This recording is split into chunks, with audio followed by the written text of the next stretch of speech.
David This Enos. conference will now be recorded. This is David Enos. He's with Phelps Digital. They're a consulting company out of Raleigh. Um, we're going to go back to the basics. He's going to go through his slide deck, and you guys have been given 50 videos and other tools to use. Um, David's company will help implement those pieces of the puzzle for you or your dealer. And I'm not going to take any of your thunder, David. So it's all yours. All good. Cool. Well, I'm going to start. Hold on a second. So let's mute and save questions till the end, please. Sounds good. So I'm going to go ahead and start sharing my screen. And so let me know that you can see it before you mute yourself, Chad. Can you see this? I can. Okay, perfect. Well, again, thank you for the introduction. To give a quick overview, we've got a short agenda. I'm going to try to keep this around 30 minutes or so just to walk through some of what we feel would be best practices during this time. Personally, I've spent the last 7.5 years working in the furniture industry, specifically for a digital company that worked with thousands of retailers.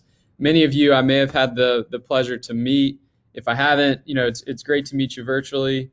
But at the end of the day, when we are looking at how to move forward, there are a lot of free tools that people can utilize, but they don't know how to. And so we're here to help offset some of that workload, jump in and be an advocate and an asset for you guys and your retailers, and know that it's backed by not just my tenure in this space, but others on our team who have been living in the digital marketing world for the past 7 to 10 years. And so there's a couple of folks on the line today that I'll introduce very briefly in a moment. But before I do that, today's agenda will be pretty short and sweet, but overall, it's good to have a game plan. And looking ahead, there's so much uncertainty that, we're facing with today, tomorrow, next week, next month. But what that does is allow us to think about how can we go and meet demand where it is today, but also leverage free tools that will hopefully increase engagement for local retailers and their customers. The other thing that we'll cover is how to be efficient and save money on your current marketing strategies. So we'll talk through some of those details and how to do that. Again, we're happy to jump on the phone with folks and walk through it after this. And lastly, this part will be pretty brief with, but just some e-commerce tips. So my thought process is that, as more and more of us are quarantined and sitting at home, the likelihood of us purchasing in a store just goes down because we're not allowed to go out. So, business can still occur and happen online. And we're seeing that through hundreds of retailers across our network that are starting to leverage these e-commerce tools. And then where a majority of our business is today is through the automotive industry. So there are some different and interesting things that automotive dealers are doing, which hopefully the furniture network can utilize as well. So really quickly, background on us. We're a relatively new company. We were founded in 2018 by my business partner, Wilson Anthony. He's the founder and president. He's also on the phone. He may jump on at the end as we go through questions and answers and all that fun stuff. But our team today has a combined 40 plus years of digital and advertising experience, not just in digital, but also traditional. We're furniture and automotive focused. We're based in Raleigh, North Carolina. And what we do on a daily basis is something called vendor management. We're not going to go, this isn't a sales pitch for Phelps Digital, but essentially what we do is we manage vendors on behalf of dealers so that we can get the best and absolute most performance out of their advertising dollars. So think of it as having an in-house employee that works for you, that doesn't care how much you spend and who you spend it with. That's how our business is set up fundamentally. So all the information that we're sharing is, again, objective. There's no reason for us to say, go do this with this partner or spend this with that partner. We're here to simply help. And so we figured this would be a great way for us to share our knowledge in our time to go and support local retail and make sure that we get through this together. So, where do you start? You've got to start with a plan. And most of our folks today have already started this process. Now, if you haven't, this is the time to pay attention. So first and foremost, looking at the days that we have left in March, dealers and yourselves should fundamentally be looking at their websites and making sure that they're communicating accurate hours of operation, some sort of community support, and then highlight any sort of specials or incentives that you still have running while there's a chance for individuals to purchase either in the store or online. The second component that you should look at is an audit of your digital vendors. Not only the spend, but also the strategy. What we've found is that more dealers are looking at how to be lean and mean, essentially, with whatever they can allocate towards advertising. And that might mean cutting some tactics, adding others, focusing on things that are free out there in the marketplace, and just trying to create engagement in a time that people are really spending more and more of their time online because they're forced to work from home. The last component is to make sure that your message reflects the new landscape that we are operating in today. And so whether that's on their Facebook page, their website, display ads that they're running, search ads that they're running, the message that they shared in February will not get it done in March. And I think that's kind of an unspoken rule, but some folks will let it run, and then 2 weeks from now they'll say, shoot, I meant to do that. But there's no reason for them to pick up the phone. They can't pick up the phone today and have that conversation with their vendor. Looking ahead, this is built for April, but again, no reason somebody can't start doing this stuff today. But there are tons of free tools out there in the marketplace that create cost savings and opportunities for engagement from their customer base. So first and foremost, something that many folks probably looked at years ago was Google My Business. We found, and there's some supporting stats in this deck, that Google My Business is really a way, and it's a significant tool for dealers to capture local traffic without having to pay for it. So think about the Google My Business setup. We'll walk through it in a minute. But also think through social posting, whether that's videos in the store, pictures in the store, uploading to their Facebook page. The more positive interaction they can have and things that they can talk about in terms of product or inventory, it will be received in a positive manner. So some folks might be uncomfortable with that, but now's the time to embrace that and start doing things that are a little bit different. The whole goal of these free tools is to create engagement, obviously. One of the last components that many folks have access to is email data. So whether you're using a company like Perk or you've collected emails in the store yourselves, start to use that. Daily, we get emails from vendors that we manage communicating their stance on what's happening today. In the same sense, I'm also getting emails from companies that I've bought from in the past that are highlighting incentives or discounts and trying to entice me to come back and interact and potentially shop with them. The whole goal, again, is for our retailers to be where customers are spending their time now, and you can do that through a whole number of ways. The other thing to think about that we've seen shift heavily in automotive is the message that they are sharing individually. Many are setting up hours for seniors, and they're promoting that, and so it creates a safe environment and makes people feel comfortable to come in if they're still looking or shopping. Others are promoting, we'll bring the test drive to you, we'll do whatever we can to make you feel comfortable during this time.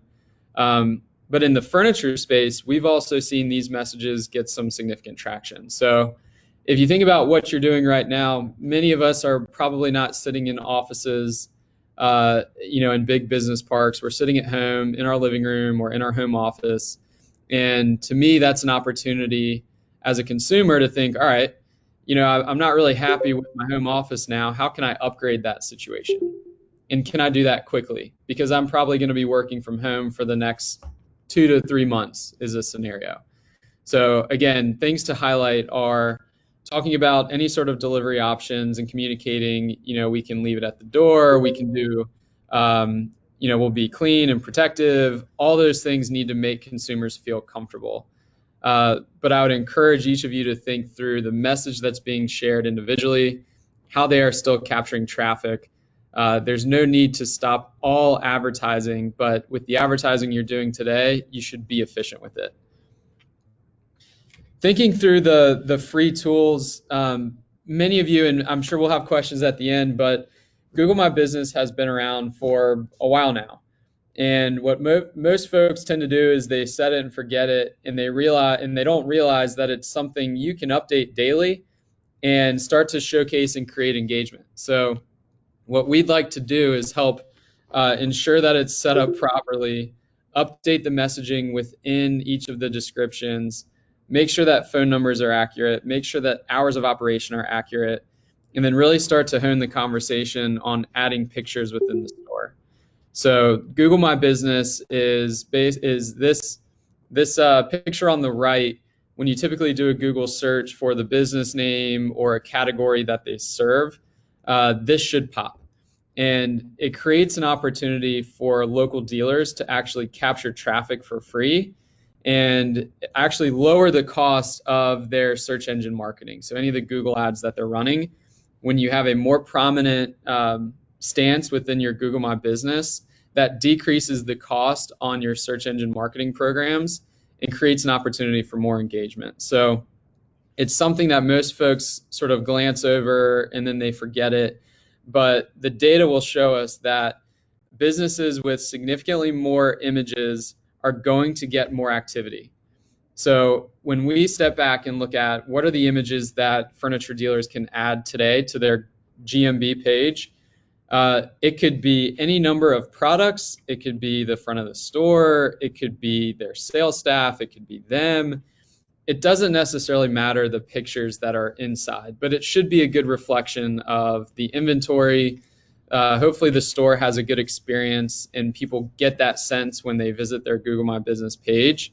But the statistics will show, again, that for groups that have over 100 images on their Google My Business page, are going to get significantly more phone calls, significantly more direction requests, and then as a result, a serious amount of website clicks and activity to their site.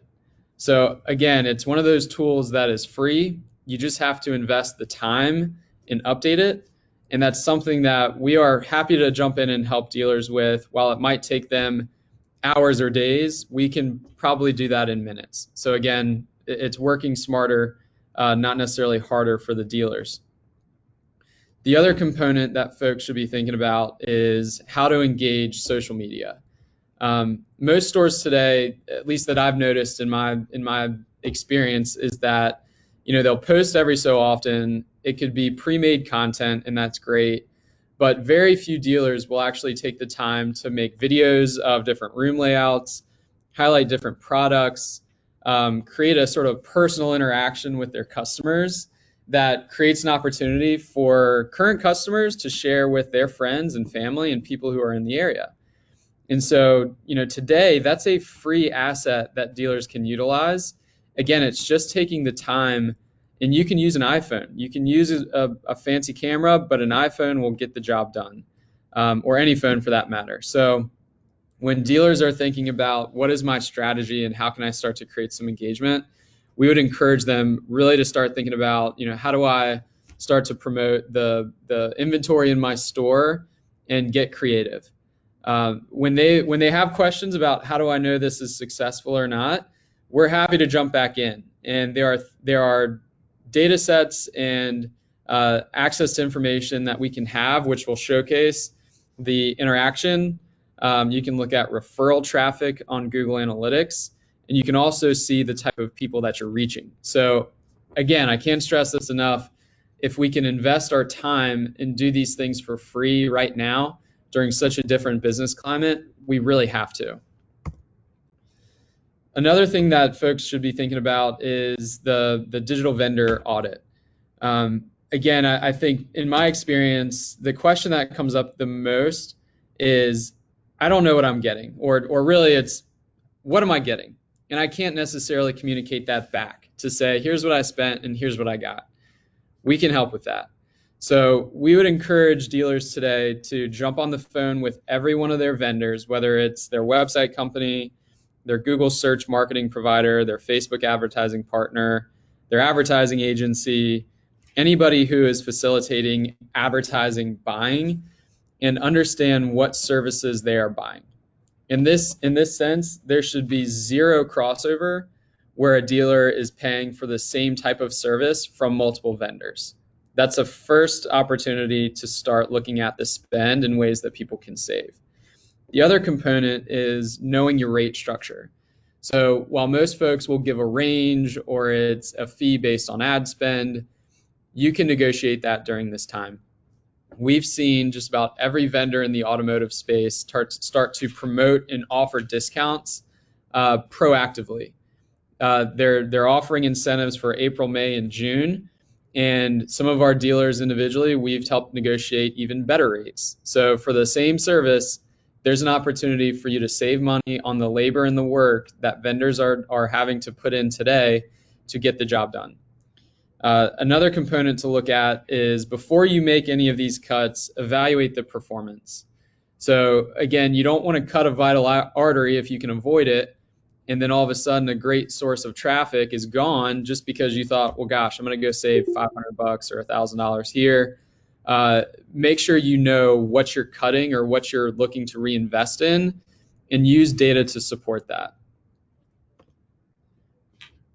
Last week, I was looking at some of the search trends just to get an idea of what's happening in the furniture space. And so this was a snapshot, I believe, last Monday.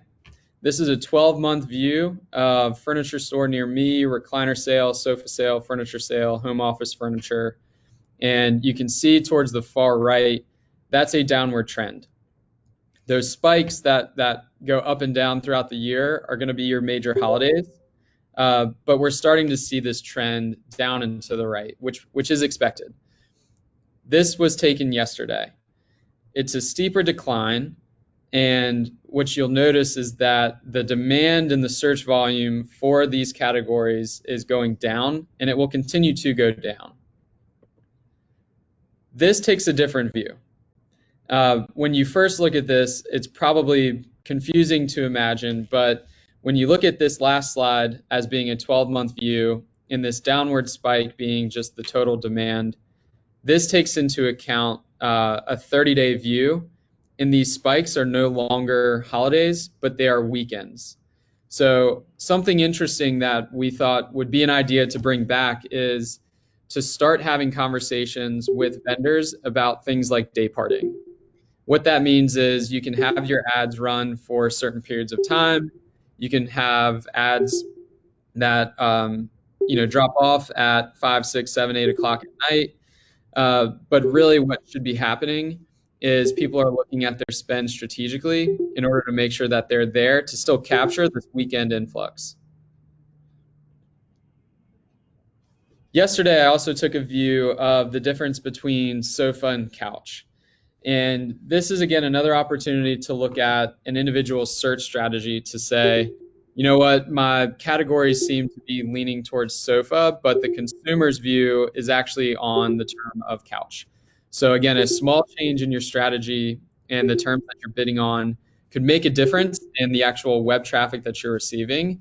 And I thought this would be a good way to communicate with dealers. Here's how you should be thinking about promoting and talking to consumers.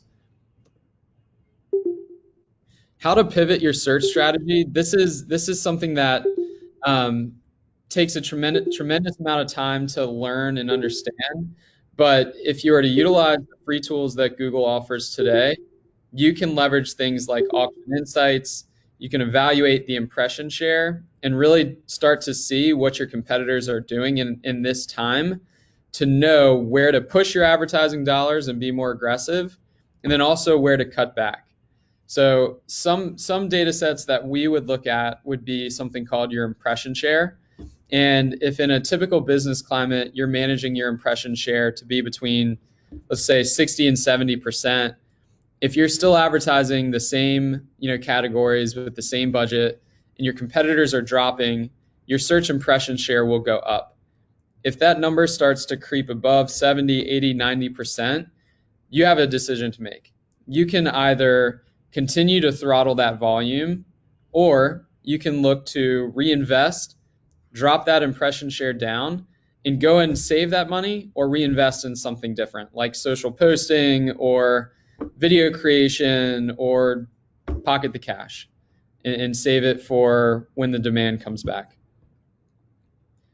Low-cost tactics that we feel are the most important for dealers to be utilizing today are going to be things like social, meaning Facebook and Instagram, display advertising. So I'll talk really briefly about programmatic, and then Google search. So with social, again, you've got a variety of options within Facebook. You can do things like single image ads that promote community support or your business, which is considered company branding. You could do carousel ads, which would highlight top selling products. Maybe you go the route of office furniture, start to get in front of that work from home audience. But the way to tell that this is working is to actually measure engagement and interactions. That's something that you would typically pay for, is the carousel ads and the single image ads.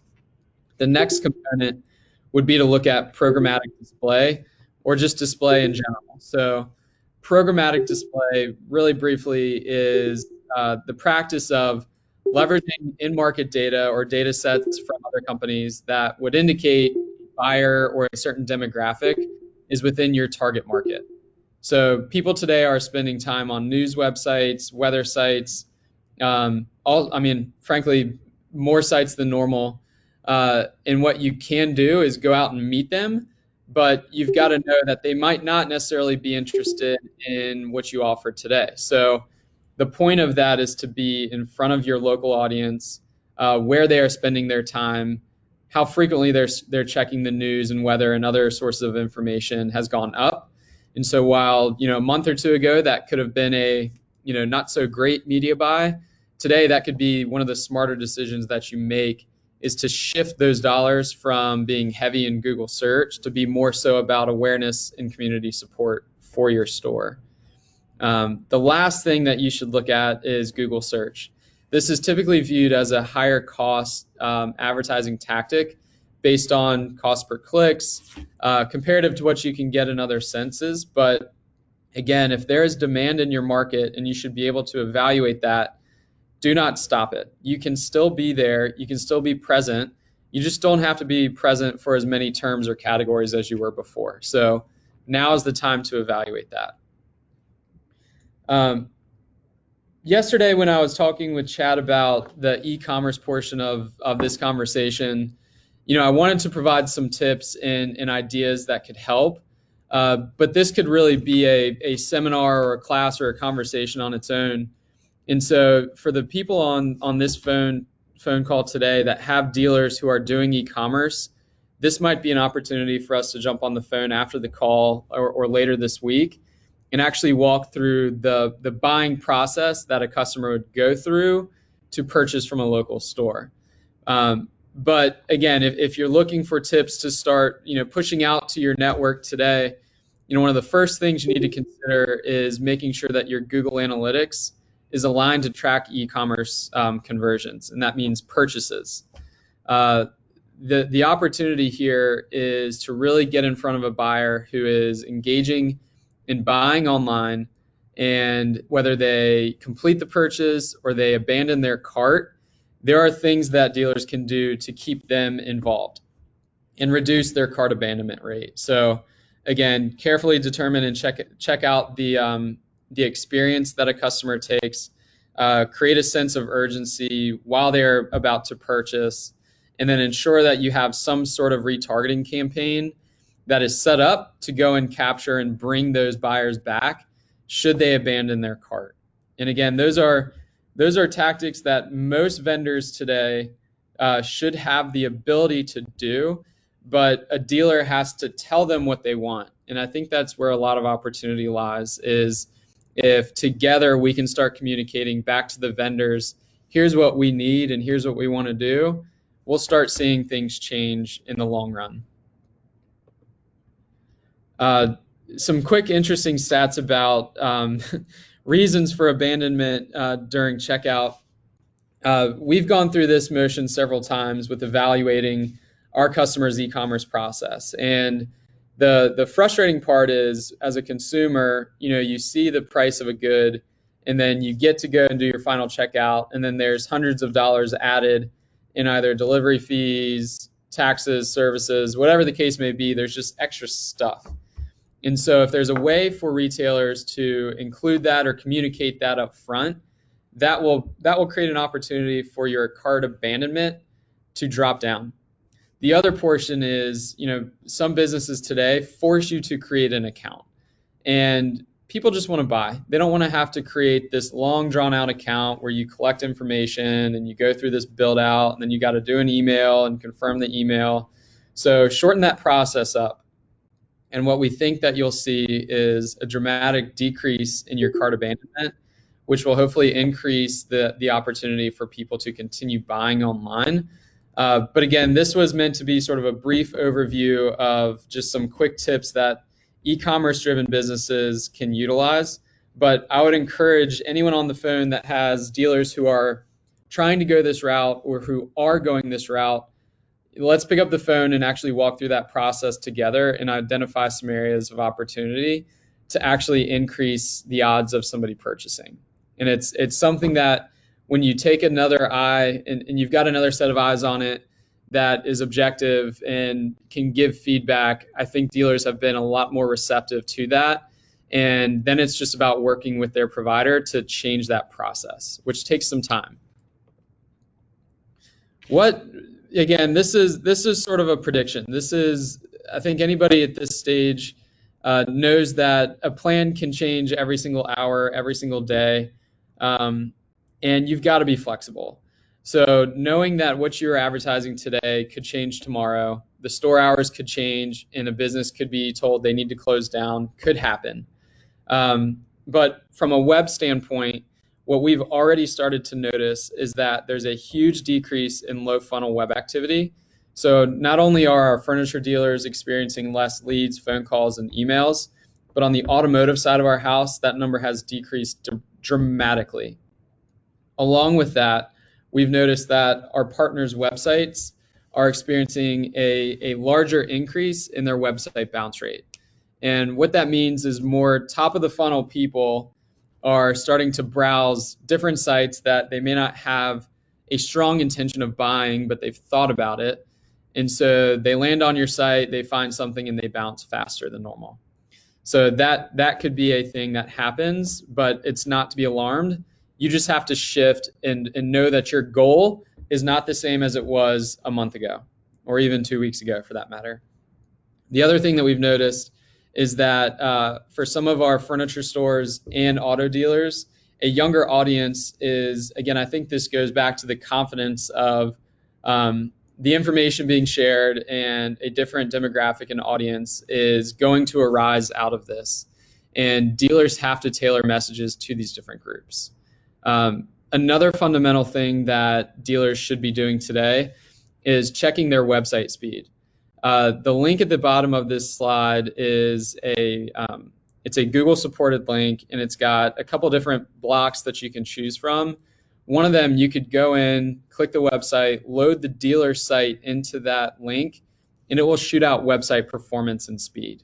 So with the increase in, again, sort of internet demand today, everybody's websites need to be in a position where they are performing faster than ever, because load time is essential to maintaining and keeping that individual engaged.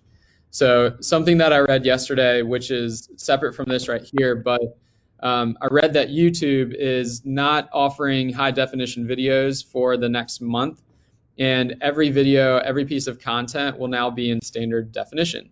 What that does is frees up some bandwidth, and when people are viewing Netflix, Hulu, streaming services, reviewing websites, and time spent and demand and the volume of internet activity is up, that puts a strain on the entire system as a whole. So ways that dealers can be prepared is to actually review that and then look at ways to increase the speed on their site, which might mean dropping pages, adding pages, ensuring that links are working properly. Those are simple adjustments that can make for a better experience on the customer side. So how we can help? Again, we've got the tenure and experience in time, and we want to give back in a way that helps support the community. And so what we're offering to help with is any of these components that we've talked about today, whether a dealer needs help getting their Google My Business set up, they want to strategize on messaging and how to get comfortable with utilizing their social presence more efficiently. We're also happy to jump on the phone with them and help evaluate performance and vendor spend. And so with that knowledge, we want to be able to support, help them make good decisions, and really ensure that in the months to come, we are going to come back stronger. And so now is a time where, again, people are spending less time with customers, less time with employees, so they have time on their hands. They should use this time to better their business so that when demand comes back, they're in a much better spot.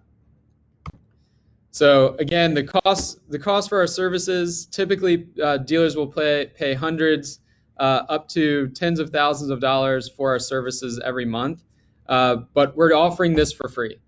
And the one thing that we ask is if you or a dealer engages in our help, that you leave us a review. I think that's a pretty simple ask in a way for us to help grow our presence as we're considered a startup. We feel it's a good way to give back to the community and dedicate our time. We don't have hundreds of people that work for us that can do this for free, but you have some very smart individuals on the other end of the Phelps side who can help and support. So we wanted to make sure that each of you had this information. You knew that we were here as a resource, and together we hope we can create some great relationships, start helping dealers get their house cleaned up so that when demand comes back, we're all in a much better spot. So, with that being said, I think we've hit just about the 30-minute mark on the presentation, so I think I did pretty good there. But I'd love to open it up for some questions and conversation. And so I'm going to exit out of the presentation mode and go back to the meeting link now and see what sort of questions folks have.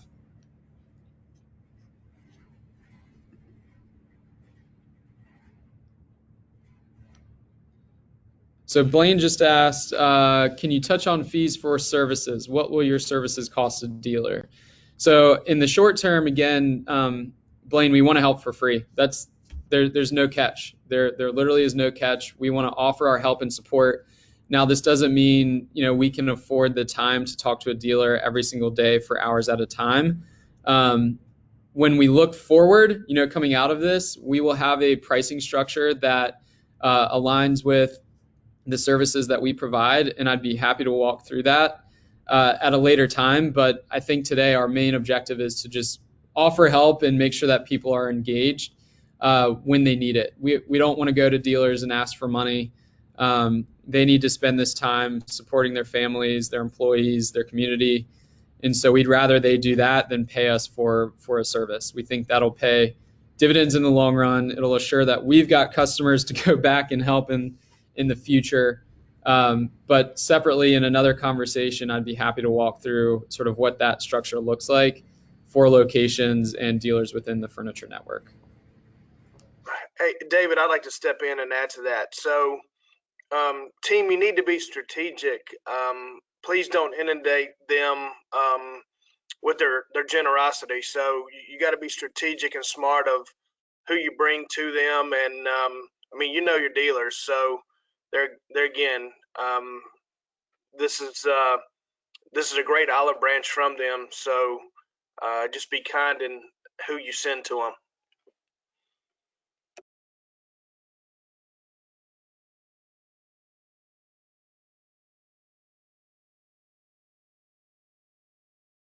And if there's not any other questions, things that I thought about during his presentation, you have a wonder sign there that's collecting email addresses, telephone numbers, and it's just sitting in that store.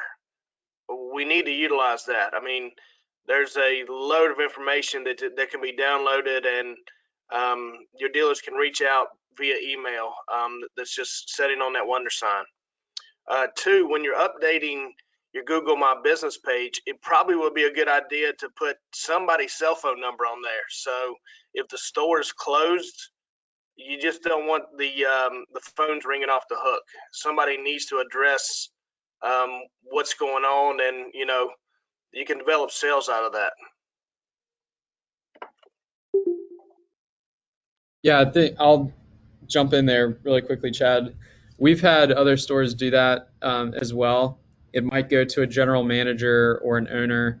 But as stores start to shut down, that's going to become more prominent. And I think the likelihood of people calling in as retail shuts down will be lower. But again, you don't want to miss an opportunity for either a customer who's purchased something and is wondering about delivery details, nor do you want to miss an opportunity. Again, if somebody's thinking about upgrading their living room or their home office space and they need somebody.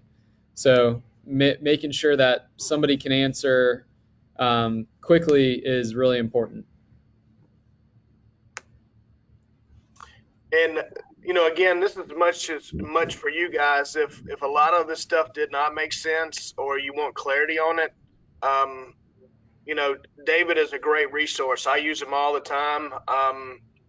He wealth of experience, him and his team. So please utilize this source to make you better.